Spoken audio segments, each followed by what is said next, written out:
way Douglas Miller puts it, he says, though the storm keep on raging in my life, sometimes it's hard to tell my night from day.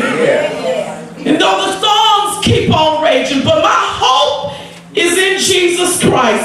He says, and I will build that hope on Jesus Christ.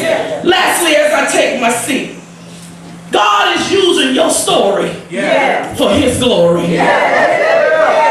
Paul encourages us in 2 Corinthians to live life in forward motion because we have this treasure in earthen vessels. And though this outward man is perishing, the inward man is being renewed day by day.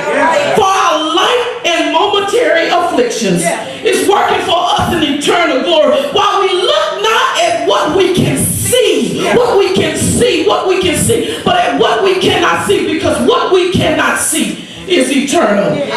Listen, a songwriter puts it best. He says, time is filled with swift transition. None on earth unmoved can stand. Build your hope on things eternal. Hold to God's unchanging hands. And I leave you with this. God is trying to give you a testimony. But you can't have a testimony without a test. God is trying to give you a testimony.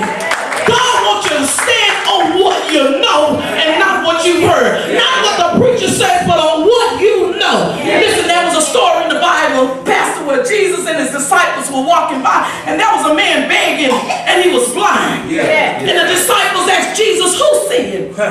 Did his parents see it, or did he see it? Jesus said, no, neither his parents nor he, but it's for the work of God. His story is for my glory.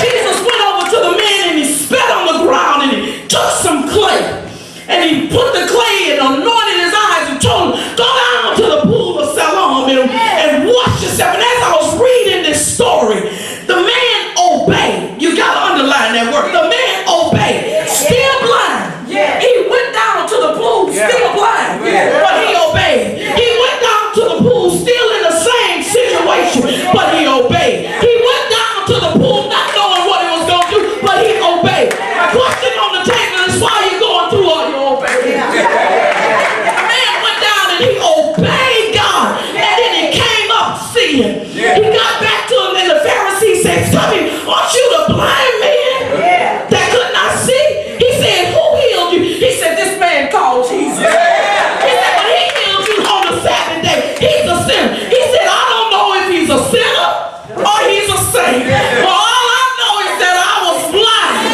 and now I can see. I don't know what he is and I don't know what he's going to be. But all I know is I was blind from birth. God is trying to give you a testimony. Listen, I have a grandbaby.